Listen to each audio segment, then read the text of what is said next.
নমস্কার নমস্কার বন্ধুরা। তো আপনারা দেখছেন আপনাদের প্রিয় চ্যানেল যাদববাবু ইনফরমেশান। তো বন্ধুরা, এখন যে আপডেটটা আমি নিয়ে চলে এসেছি, এটা পুরুষ এবং মহিলা কাজ করতে পারবে, সেটা স্বামী স্ত্রী হোক কিংবা যে কোনো ছেলে মেয়ে। বয়স কিন্তু হতে হবে অবশ্যই 18 থেকে 40-এর মধ্যে হতে হবে। 18 থেকে 40-এর মধ্যে বয়স হতে হবে। আচ্ছা, এবারে এখানে পড়াশোনা বা শিক্ষাগত যোগ্যতা লাগছে না। এটা কিন্তু গভর্নমেন্ট আন্ডারটেকিং কোম্পানি, ডাইরেক্ট কোম্পানির পেরোলে কাজ হবে। এটা হচ্ছে আপনার জুট ইন্ডাস্ট্রিতে কাজ হবে, জুট মিল যেটাকে বলা হয়। তো এটা কাজের লোকেশান রয়েছে নৈহাটি লোকেশানে কিন্তু কাজ হবে। এখানে পার্মানেন্ট কাজ।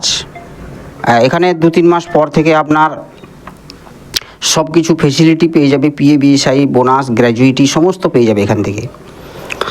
ডিউটি 8 ঘন্টা করে হয় এখানে। আর থাকা খাওয়ার যে ফেসিলিটি রয়েছে এখানে, থাকার জন্য রুম দিয়ে দিচ্ছে কোম্পানি, সম্পূর্ণ ফ্রিতে রুম পাবে। আর খাওয়ার জন্য ক্যান্টিন রয়েছে। এই ক্যান্টিনে কিন্তু যে খরচাটা রয়েছে এটা কিন্তু দিয়ে খেতে হবে 1 সপ্তাহ। এখানে 15 দিন অন্তর পেমেন্ট, 15 দিন অন্তর অর্থাৎ মাসে 2 বার পেমেন্ট হবে এখানে। আর এখানে জয়েনিংয়ের জন্য আসতে হবে, নৈহাটি স্টেশনে আসতে হবে। অবশ্যই ডেসক্রিপশানে নাম্বার দেওয়া রয়েছে, সেখানে গিয়ে ডিটেলস নিয়ে নেবেন। ডিটেলস নিয়ে আগামীকাল সরাসরি জয়েনিং রয়েছে, কাল রবিবার, কিন্তু কালকেই জয়েনিং হবে। কালকে জয়েনিং করে সোমবার থেকে তোমরা ডিউটি স্টার্টিং করে দিতে পারবে। পুরুষ মহিলা ওই, ছেলেদের জন্য আলাদা রুম আর মেয়েদের জন্য আলাদা রুমের ব্যবস্থা রয়েছে ওখানে।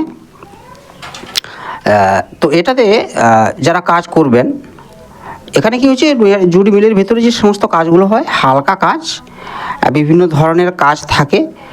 তো সেগুলো যারা করতে চান তো অবশ্যই ডেসক্রিপশানে নাম্বার দেওয়া রয়েছে, সেক্ষেত্রে যোগাযোগ করে আগামীকাল চলে আসবেন। 1টা 2টো বা 3টের মধ্যে এলে কিন্তু জয়েনিং করতে পারবেন। নৈহাটি স্টেশনে মিট করব, আর ওখান থেকেই সঙ্গে করে নিয়ে গিয়ে সরাসরি কিন্তু স্পট জয়েনিং করানো হবে। নৈহাটি স্টেশন থেকে সঙ্গে করে নিয়ে গিয়ে কোম্পানিতে জয়েনিং করানো হবে। ঠিক আছে বন্ধুরা, তো এটা 8 ঘন্টা ডিউটির ওপরে আপডেটটা ছিল, আমি সেটা জানিয়ে দিলাম। তো ভালো থাকবেন, চ্যানেলটাকে সাবস্ক্রাইব করে বেল আইকন প্রেস করে রাখবেন। আসছি আরও নিত্য নতুন ইনফরমেশান নিয়ে। ততক্ষণ সুস্থ থাকবেন, ভালো থাকবেন। জয় হিন্দ, বন্দে মাতরম।